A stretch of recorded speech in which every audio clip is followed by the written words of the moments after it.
کہ ہمارے ساتھ بنیامین کو جانے کی اجازت دے۔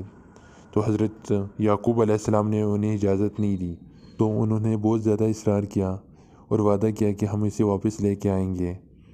تو انہوں نے حضرت یعقوب علیہ السلام کو منایا اور وہاں سے مصر چلے گئے، اور مصر جانے کے بعد حضرت یوسف علیہ السلام سے جب بنیامین کو ملایا تو حضرت یوسف علیہ السلام نے بنیامین کو بلا کر کہا کہ میں تمہارا بھائی یوسف ہوں۔ حضرت یوسف علیہ السلام کو پہچان لیا اور ان سے کہا کہ اپنے بھائیوں کو مت بتانا، میں کسی طریقے سے تمہیں یہاں روک لوں گا۔ اور حضرت یوسف علیہ السلام نے بنیامین کی گندم میں سونے کی پیالے چھپائی، اور جاتے وقت حضرت یوسف علیہ السلام کے سپاہیوں نے انہیں روکا، ان کی تلاشی لی، اور تلاشی لیتے وقت بنیامین کی گندم میں سونے کی پیالے نکل آئی اور بنیامین کو روک لیا۔ حضرت یوسف علیہ السلام نے فرمایا، تم بہت بدعمال لوگ ہو، یہ باتیں جو تم بتا رہے ہو اللہ تعالیٰ ان کی حقیقت سے خوب آگاہ ہے۔ وہ محنت اور سماجت کرنے لگے، یہ عزیز مصر، اسے چھوڑ دیجیے اور اس کی جگہ ہم میں سے ایک کو رکھ لیجیے۔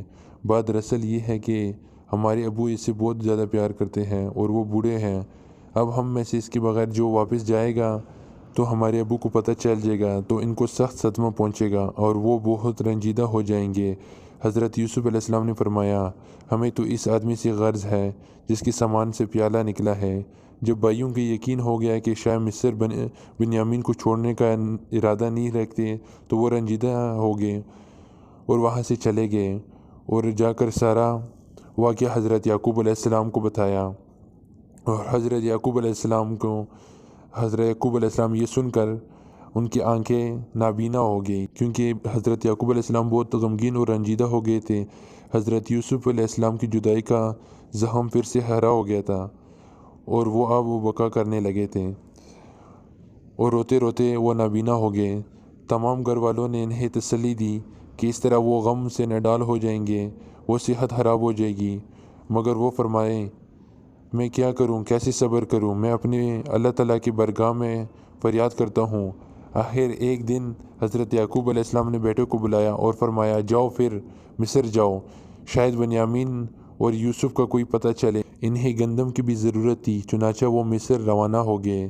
دربار میں پہنچ کر انہوں نے بڑی عاجزی سے فریاد کی کہ عزیز مصر، ہمارے حالات بہت بگڑ چکے ہیں، ہم میں سے کسی کو رکھ لیجئے مگر ہمارے بھائیوں کو چھوڑ دیجئے، ہمارے گزارے کے لیے گندم دے دیجئے، آپ کی بڑی مہربانی ہوگی، ہم نے آپ کو بڑا نیک اور مہربان پایا ہے۔ حضرت یوسف علیہ السلام کا دل بھر آیا، انہوں نے فرمایا، ہمیں معلوم ہے تم نے یوسف اور اس کے بھائی کے ساتھ کیا سلوک کیا، میں یوسف ہوں اور یہ میرا بھائی بنیامین ہے۔ اللہ تعالیٰ نے ہم پر بڑا کرم کیا ہے اور اللہ تعالیٰ اسی طرح نیک کرنے والوں کے ساتھ عاجزی کرتا ہے۔ بڑے سخت شرمندہ ہو گئے، بے شک ہم غلط تھے اور آپ صحیح تھے، اس لیے اللہ تعالیٰ نے آپ کو بڑی عزت بخشی ہے۔ حضرت یوسف علیہ السلام نے فرمایا، آج سب گلے شکوے دور ہو گئے اور تمہارے ذمہ کچھ نہیں، یہ لو میری قمیض، والد کے لیے لے جاؤ تاکہ ان کی آنکھیں روشن ہو جائے۔ اب تم سب کے سب ساز و سامان اور اہل و عیال سمیت یہی میرے پاس مصر آ جاؤ اور یہی رہو، اور کینان کو خیر آباد کہہ دو۔ بھائی خوشی خوشی مصر سے کینان کی طرف روانہ ہوئے۔ ابھی قافلہ کینان سے کچھ دور ہی تھا کہ حضرت یعقوب علیہ السلام نے اپنے گھر والوں سے فرمایا کہ اگر تم میری بات کا مذاق نہ اڑاؤ تو میں ایک بات کہوں۔ انہوں نے کہا، فرمائیے۔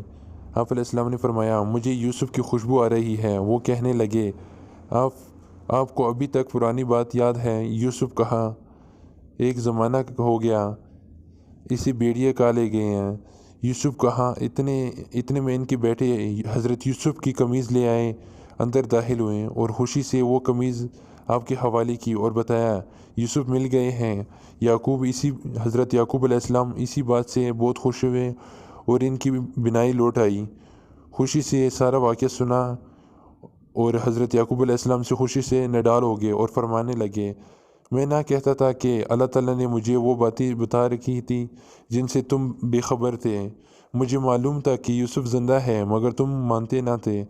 جب بیٹوں نے اپنا راز افشا کرتے ہوئے کہا کہ ابو جان ہمیں معاف کر دیجئے، ہم آپ کے ساتھ اور یوسف کے ساتھ بڑی زیادتی کی ہے، آپ اللہ تعالیٰ سے بھی ہماری بخشش کی دعا فرمائیے۔ حضرت یعقوب علیہ السلام نے انہیں معاف کر دیا اور فرمایا میں ان قریب تمہاری بخشش کی دعا کروں گا اور یقیناً اللہ تعالیٰ بڑا معاف کرنے والا ہے۔ اس کے بعد حضرت یعقوب علیہ السلام اور تمام اہل و عیال اور مال و اسباب سمیت مصر روانہ ہو گئے۔ جب حضرت یوسف علیہ السلام کو ان کے آنے کی اطلاع ملی تو وہ ان کے استقبال کے لیے آئے اور بڑی تنظیم و تکریم سے ان کا استقبال کیا۔ مدتوں سے بچھڑے ہوئے والدین سے ملے، بہت خوش ہوئے اور عرض کرنے لگے آج میں اللہ تعالیٰ کی نعمتوں کا کس طرح شکر ادا کروں کہ اس نے ہم سب کو صحیح سلامت ایک دوسرے سے ملایا۔ یہ بہت اچھا ہوا آپ لوگ یہاں آ گئے، انشاءاللہ یہاں آپ کی زندگی بڑی اچھی گزرے گی۔ حضرت یوسف علیہ السلام نے ان کو اپنی خاص محل میں لے گئے، اپنے والدین کو ایک اونچے تخت پر بٹھایا اور بھائی ان کے دائیں بائیں بیٹھے۔ حضرت یوسف علیہ السلام نے اپنے والد گرامی سے عرض کیا ابا جان، یہ اسی خواب کی تعبیر ہے جو میں نے دیکھا تھا۔ اللہ تعالیٰ نے وہ خواب سچ کر دکھایا۔ بے شک اللہ تعالیٰ ہر چیز پر قادر و مہربان ہے۔ پروردگار اے زمین و آسمان کو بنانے والے، میری زندگی کا خاتمہ اسی حال میں کرنا ہے کہ میں تیری اطاعت گزار اور مسلمان ہوں اور مجھے نیک لوگوں میں شمار کرنا۔ اس کے بعد حضرت یعقوب علیہ السلام کا سارا خاندان وہیں رہا۔ حضرت یعقوب علیہ السلام اور حضرت یوسف علیہ السلام نے مل کر لوگوں کو خدائے واحد لا شریک کی عبادت کی دعوت دی تاکہ سب کے سب حضرت اسحاق علیہ السلام اور حضرت ابراہیم علیہ السلام کی دین پر قائم رہے اور دوسرے لوگوں کی طرح بتوں کی پرستش نہ کرے، تاکہ اللہ تعالیٰ ان کی مدد کے لیے حضرت موسیٰ علیہ السلام کی صورت میں ایک زبردست و حامی و ناصر بھیجے۔